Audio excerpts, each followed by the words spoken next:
안녕하세요. 오늘 말씀은 여호수아 19장부터 24장, 벌써 여호수아도 끝났습니다.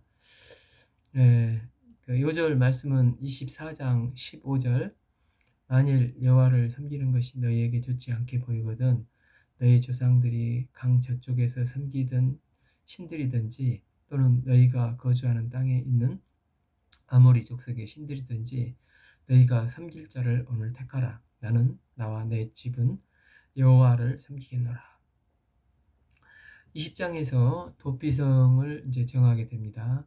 2절에서 이스라엘 자손에게 말하여 이르되 너희에게도 말한 도피성들을 너희를 위하여 정하고, 3절 부지 중에 실수로 사람을 죽인 자 그리로 도망하게 할 이는 너희를 위해 보복자를 피할 곳이라고 합니다. 5절 실수로 살인한 살인자가 도피성으로 도망쳐 왔으면 피해 보복에 따라 원자다 할지라도 살인자는 그 손에 내어주지 말지니 이는 이 사람이 살인자 말대로 원래 미워함이 없이 실수로 부지 중에 이웃을 죽였을 경우가 있기 때문입니다.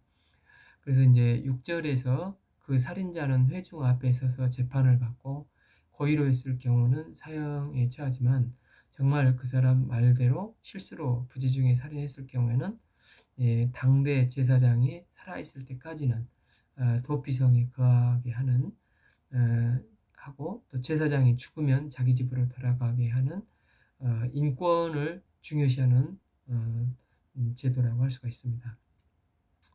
반면 억울하게 살인자가 된 경우를 보호하기 위한 법이면서도 아무리 무의식적으로 살인을 했다 할지라도 도피성에 거하며 그 벌을 받아야 하는데, 이건 마치 가택연금으로 창살 없는 감옥과 같은 곳에서 죗값을 감당하는 제도라고 할 수 있겠습니다.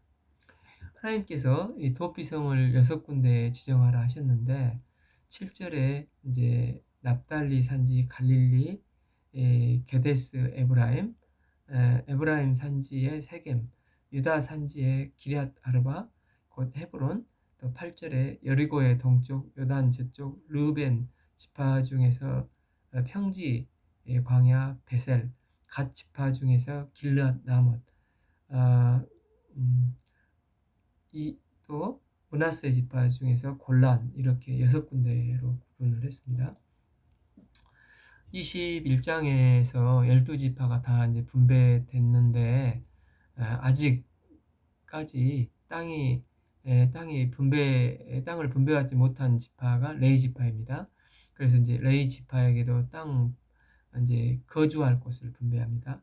2절에서 여호와께서 모세에게 이르되 우리가 거주할 성읍과 목초지를 우리에게 주라 하셨나이다 하니, 3절 목초지를 레위 사람들에게 분배하고 그앗 자손, 게르손 자손, 무라리 자손 등 3개의 레위 지파 자손들이 나오게 됩니다.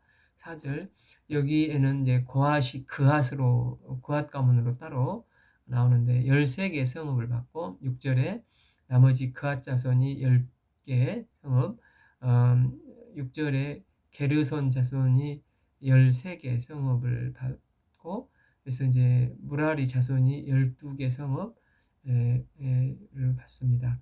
41절에서 이스라엘 전 지역에 48곳을 분배한 이후로 이 레위인들을 통해서 하나님께서는 전 지역에 말씀을 가르치는 성경 선생을 세워서 예배를 드리는 제사장 역할을 감당하며 이스라엘이 제사장 나라가 되도록 소망을 두셨습니다.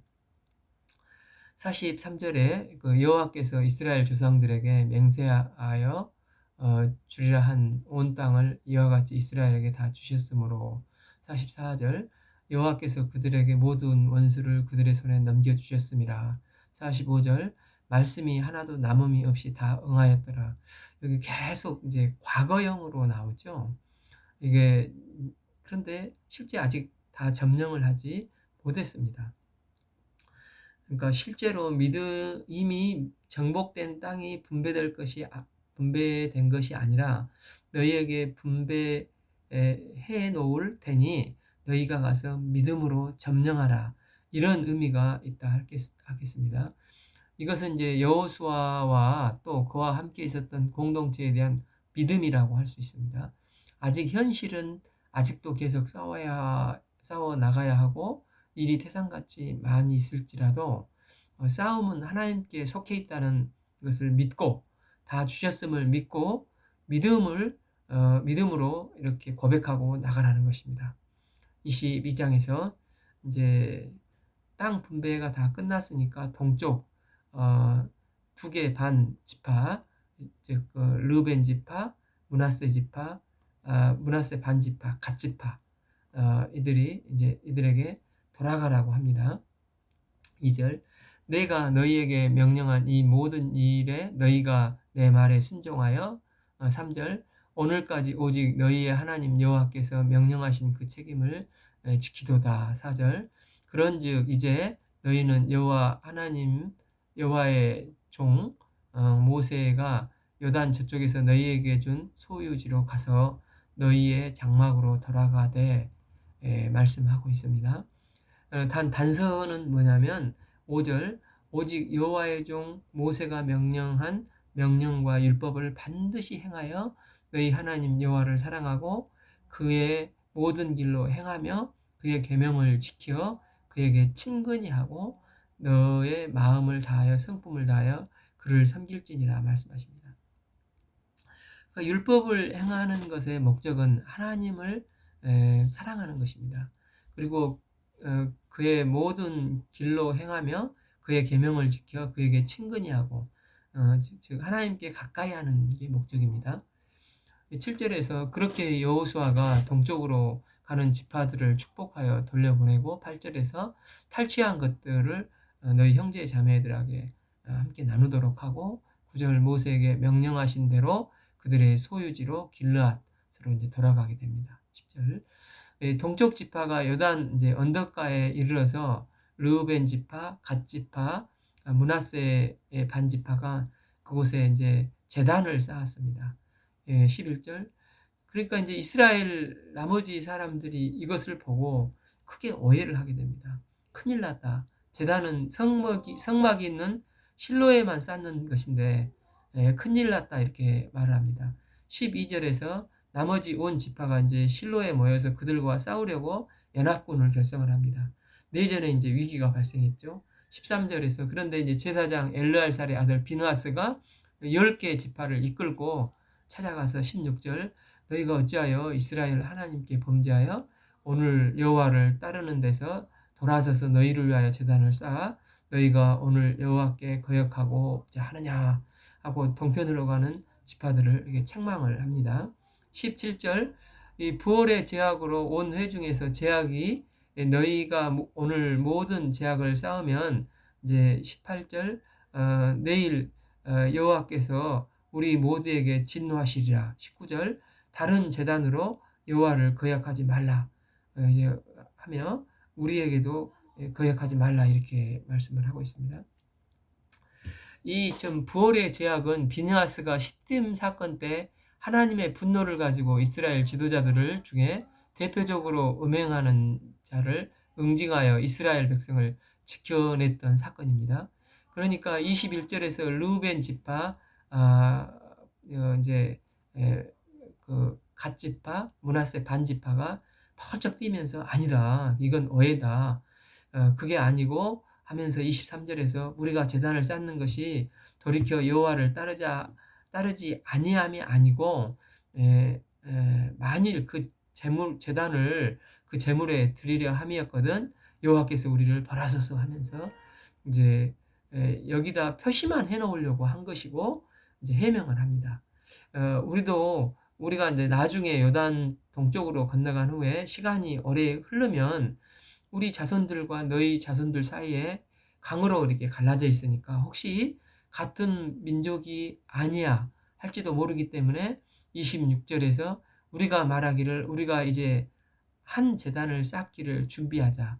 이는 번제를 위함도 아니고 다른 제사를 위함도 아니다. 이렇게 말하고 27절 증거가 되게 할 뿐이고 28절 그 증거로 우리가 여기다 쌓아놓은 제단은 모형을 표시할 뿐으로 결코 우상 숭배하는 것이 아니다. 번제를 드리려고 한 것이 아니다. 이게 강력하게 이게 말을 합니다. 그래서 30절 이제 이 말을 듣고 제사장 비느하스가 그와 함께한 회중이 기분이 좋아져서 좋게 여긴지라. 이제 비느하스는 그랬구나. 미안하다 하면서 서로 화해를 합니다. 그리고 이제 13절에 그 일이 이스라엘 자손을 즐겁게 한지라. 이스라엘 자손이 이제 하나님을 찬송하였습니다. 이제 34절 그 제단을 예시라고 부르면서 하나님께 증거로 삼았습니다. 여기서 그 이스라엘 자손을 즐겁게 한지라. 신앙의 공동체가 이런 겁니다. 우리 중에 누군가가 믿음으로 행동하는 것에 대해서 이게 은근히 시기하면서 김 집사 왜 이래? 또 조목자 왜 이래? 이렇게 하는 것이 아니라 경쟁하는 것이 아니라 함께 하신 하나님을 찬양하는 것입니다. 이런 것이 하나님 보시기에 아름다운 신앙의 공동체라고 할 수 있겠습니다. 또 루벤 지파나 갓 지파의 고민이 우리의 후손들에게 어떻게 하면 신앙의 유산을 물려줄까? 이 고민하는 모습도 너무 멋지고 아름답지 않습니까? 또 그것을 듣고 함께 즐거워하며 하나님을 찬양하는 나머지 이 지파들도 너무 아름답습니다. 우리가 속한 그 신앙 공동체가 이런 아름다운 일들이 많이 있기를 바랍니다. 여기 아론의 중재자 비느하스가 여호수아 때 이제 사람인데, 그런데 사사기 마지막 21장에 또 나옵니다. 여기서도 이제 중재자로 나오는데, 이거는 뭘 상징하냐면 사사기는 이제 시대 순으로 기록되지 않았던 것을 알 수가 있습니다. 23장에서 1절 여호와께서 주의 모든 원수로부터 이스라엘을 쉬게 한 지 오랜 후에 여호수아가 나이 많아 늙은지라입니다. 이때 이제 땅 분배도 끝났고 정복 전쟁도 마쳤습니다. 물론 가나안 땅을 완전히 정복하고 끝났다는 상태가 아닌데 여호수아는 이제 나이가 많이 늙었고 한동안 전쟁이 이제 소강 상태인 상황인 것을 보게 됩니다. 2절에서 백성들의 대표를 모아놓고 24장에서는 이제 전체를 모아놓고 설교를 하는 내용인데 5절 너희 하나님 여호와가 그가 너희 앞에서 그들을 쫓아내사 너희 목전에서 그들을 떠나게 하시고 하나님이 전쟁을 이기게 하실 테니까 토라인 율법을 지켜 행하라. 이게 이제 구약 전체에 줄기차게 핵심적으로 강조하는 내용이죠.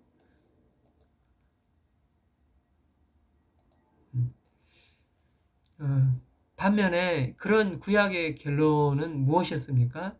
이스라엘 백성들은 율법을 잘 지켜 행하지 못하고 결국 율법을 버렸다. 즉 하나님을 불신하고 떠난 얘기들이 많이 있습니다.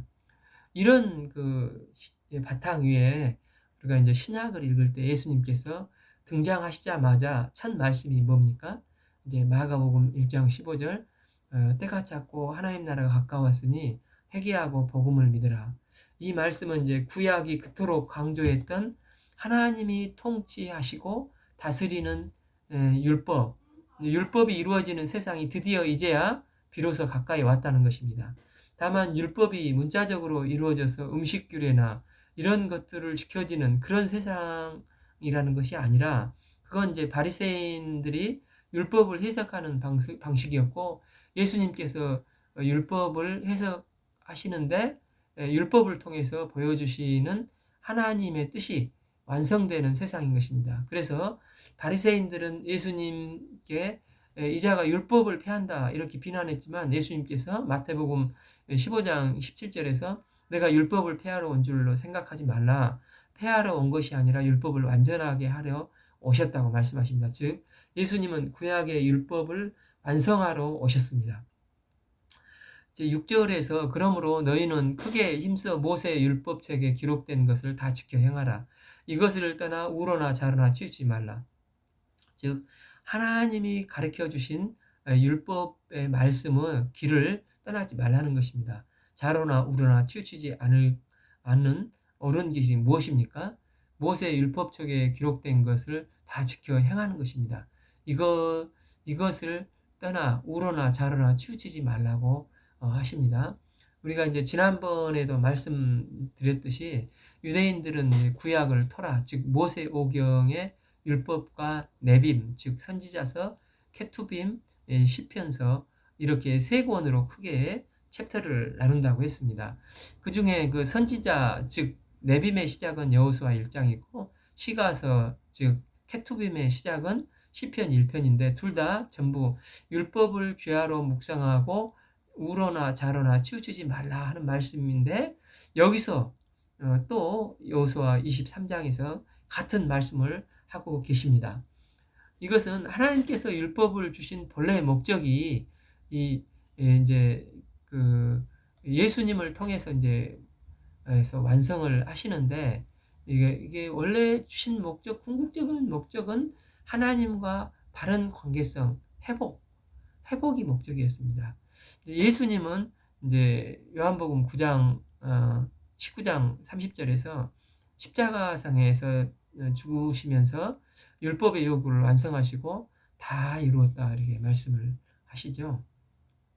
바로 예수님의 십자가가 부활을 통해서만 죄인이었던 우리가 대속함의 은혜를 덧입고 이제 거룩하신 하나님 앞에 담대히 나아갈 수 있는 길이 생겼습니다. 오직 예수님의 십자가의 은혜로 하나님의 통치 속으로 우리가 들어가는 삶을 살게 되는 것입니다.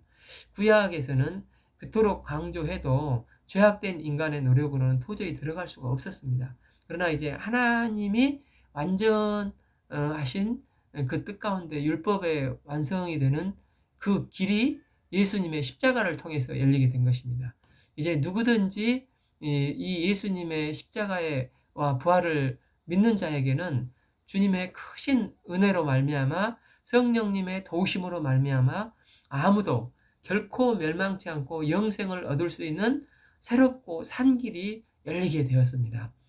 그래서 예수님께서 이제 요한복음 14장 6절에서 내가 곧 길이요 진리니 생명이니 나로 말미암지 않고는 아버지께 올 자가 없느니라. 예수님으로 말미암지 않고는 하나님 아버지께 나갈 자가 없다 말씀하십니다. 이 예수님 안에서 우리 성도들은 율법의 완성자 되신 예수님 안에서 하나님의 사랑과 이웃사랑을 실천하며 하나님의 통치를 받게 됩니다. 이제 비록 지금은 완전하지 않지만 예수님께서 다시 오실 그날에 하나님의 온전한 통치가 이제 이루어질 것입니다. 지금은 희미하게 보이지만 그때는 주께서 나를 아신 것 같이 우리도 주님 나라를 명백히 알게 되고 우리는 하나님의 통치를 받고 우리는 또 하나님의 백성이 될 것입니다. 6절 너희는 힘써 모세의 율법책에 기록된 것을 다 지켜 행하라. 이것이 구약 전체의 핵심 강조라고 계속 말씀하고 있죠. 우리 모두가 매일 일상적인 삶에서 주야로 말씀을 묵상함으로 좌로나 우로나 치우치지 않는 진리의 삶을 살기를 바랍니다. 그리고 또 믿음의 눈으로 이 땅 가운데서 하나님 나라를 누리고 이제 하나님 나라에 가서 온전한 통치를 받는 복된 삶이 되기를 원합니다.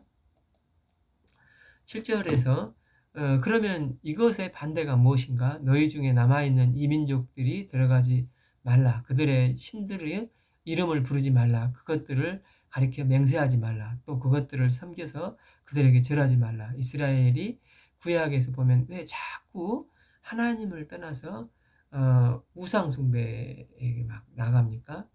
하나님은 어떤 특별한 우리 하나님은 어떤 특별한 지역의 뭐 농경신이나 바다의 신이 아니십니다. 하나님은 그냥 하나님이십니다. 하나님은 존재 자체가 시공을 초월해서 스스로 계신 보이지 않는 참 전에도 있었고 현재도 있었고 항상 계시는 여호와 하나님이십니다. 이 하나님이 우리는 너무 좋습니다. 그런데 이제 이스라엘 백성들은 실제로 그 삶을 이제 농경 생활을 시작을 하면서 농경을 짓는 일들 가운데 이 보이는 농경신이 필요했고 또 어부는 바다의 신이 필요하여 실생활에 도움이 되지 않는가 이렇게 생각을 했습니다. 그래서 우상 숭배를 하면 도움을 받지 않을까 해서 우상 숭배에 빠져들기 시작한 것입니다. 그러나 그들의 우상은 우상일 뿐입니다. 우상일 뿐입니다. 그래서 이스라엘 백성들이 보이는 우상에 자꾸 넘어가게 되는데, 그들이 이제 엘리야 시대에 말했듯이 하나님도 여전히 섬기고 또 실제 와 닿는 보이는 바알을 섬기게 되는 것입니다. 세상과 하나님 사이에서 그들은 머뭇한 신앙생활, 이게 이스라엘의 상황인 것입니다. 결국은 그래서 하나님은 이런 자들을 이제 치셔서 이제 바벨론 포로로 끌려가게 된 것입니다. 10절, 너희 중에 한 사람이 1000명을 쫓으리니 이는 너희의 하나님이 너희를 위하여 싸우심이라. 그러므로 스스로 조심하여 하나님 여호와를 사랑하라. 이렇게 말씀하십니다. 우리는 때때로 세상의 방법, 가나안 신들을 섬기는 것들이 유혹이 될 수가 있습니다. 나도 세상의 친구들처럼 해야 성공할 수 있지 않겠나. 이렇게 하다가 나만 뒤처지는 게 아닌가. 혹시 망하게 되는 것은 아닌가 생각할 때도 있습니다. 이때 우리가 어떤 믿음이 필요합니까? 하나님 여호와를 사랑하기 위해서는 우리에게 무엇이 필요합니까? 10절 다시 한번 보면은 너희 중에 한 사람이 1000명을 쫓으리니 이는 너희 하나님이 너희를 위하여 싸우심이라. 즉 이 싸움은 나 혼자 싸우는 것이 아니라 하나님께서 내 대신 싸우신다는 믿음을 갖는 것이 필요합니다.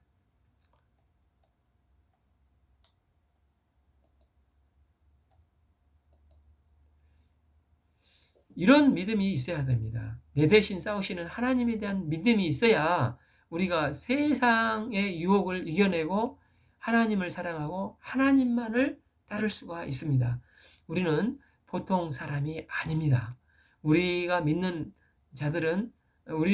자들은 세상 사람이 1000가지의 지혜를 가진 것보다 더 월등하고 탁월한 하나님의 지혜를 가지고 있는 사람입니다. 아멘. 11절, 그러므로 스스로 조심하여 너희의 하나님을 사랑하라. 우리가 내 대신 싸우시는 하나님을 믿고 탁월하신 하나님의 지혜로 넉넉히 믿음의 삶, 승리하는 삶을 살아갈 수 있기를 기도합니다.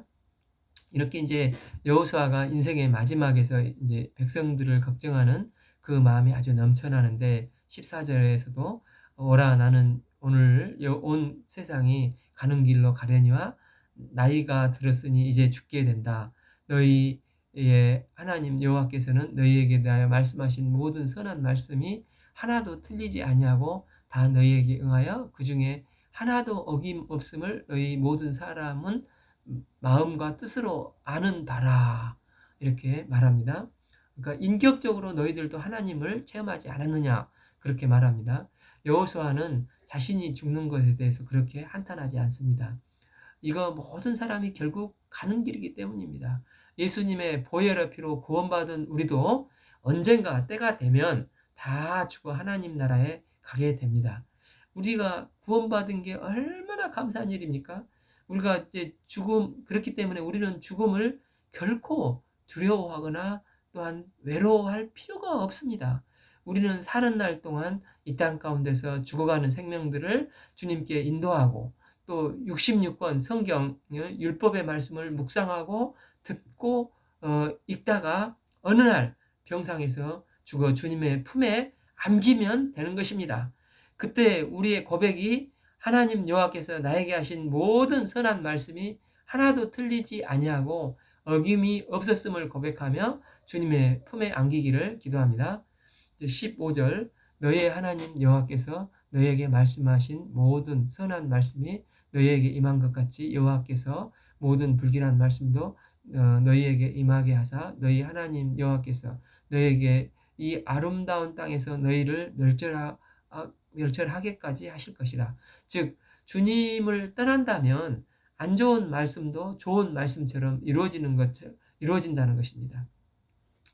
이제 그 여호수아가 24장에서 고별 설교로 전체 이스라엘 백성들에게 이제 신신당부를 하는 내용입니다. 2절, 여호수아가 모든 백성에게 아브라함의 하나님 데라가 강 저쪽에 거주하여 다른 신을 섬겼으나 3절에서 내가 너희 조상 아브라함을 강 저쪽에서 이끌어내어 가나안 온 땅에 두루 행하게 하시고 그의 씨를 번성케 하고 이삭을 주었으며 4절 이삭에게 야곱과 에서를 주고 가나안에 이제 내려오신 일들을 쭉 회상을 합니다. 그리고 이제 12절에 왕벌을 너희 앞에 보내어 하시며 왕벌이 나오는데 이 왕벌이 히브리어로 합질라라고 하는데 이는 왕벌 뜻도 있지만 공포나 두려움의 뜻도 있다고 합니다. 그러니까 왕벌보다는 공포나 두려움으로 해석할 수도 있습니다. 이스라엘이 대적자들에게 가기도 전에 하나님은 먼저 그들의 마음에 두려움의 마음을 주셔서 간담이 다 녹아내리게 하시고 이스라엘을 승리케 하셨습니다. 14절 그러므로 이제는 여호와를 경외하며 온전함과 진실함으로 그를 섬기라 말씀하고 15절 만일 섬기는 것이 너희에게 좋지 않게 보이거든 너희 조상들을 강 저쪽에서 섬기던 신들이든지 또는 너희가 거주하는 땅에 있는 아모리 족속의 신들이든지 너희가 섬길 자를 오늘 택하라. 오직 나와 내 집은 여호와를 섬기겠노라. 너희가 섬길 자를 오늘 택하라. 오늘 나와 내 집은 여호와를 섬기겠노라. 아주 쿨하게 마지막 유언 말씀을 하십니다. 왜냐하면 여호수아는 인격적으로 하나님을 수없이 체험했는데 이 하나님은 전능하신 하나님이시고 너무나 신실하신 하나님이셨습니다. 그는 백성들에게 매달리면서 믿어줘 시원찮하지 않았습니다. 하나님이든 우상이든 믿고 싶은 것 믿어라. 너희가 섬길 자를 오늘 택하라 합니다. 그리고 나와 내 집은 살아계셔서 참신이신 여호와 하나님을 섬기겠노라 고백합니다. 얼마나 멋있습니까? 이에 이제 16절 우리가 결단코 여호와만을 섬기겠노라 이렇게 몇 번이고 이스라엘 백성들이 고백을 합니다. 그러면서 22절에 이제 너희가 증인이다 이렇게 하나님과 25절 언약을 맺고 27절 이 돌들이 우리에게 증인이 되리라 이렇게 합니다. 이제 32절 가보면 이제 이스라엘 자손이 애굽에서 이제 요셉의 유언이었죠. 이제 가나안 땅에 이제 회고를 묻어달라고 했는데 요셉의 뼈를 장사하면서 여호수아가 이제 끝이 나게 됩니다. 죄송한 말씀을 좀 드려야 되겠는데 제가 이제 일주일에 5강씩 66권 성경을 이제 장거리 경주를 하기에는 이제 체력적으로 좀 한계가 있어서 이후로는 일주일에 4강을 하기로 하겠습니다. 이제 월요일, 화요일, 그다음에 목요일, 금요일 이 4번을 66권 강의를 하고 이제 수요일은 제가 이제 평소에 보는 일용할 양식 큐티를 보내드리기로 하겠습니다. 죄송합니다. 오늘은 19장에서 24장까지 읽겠습니다. 감사합니다.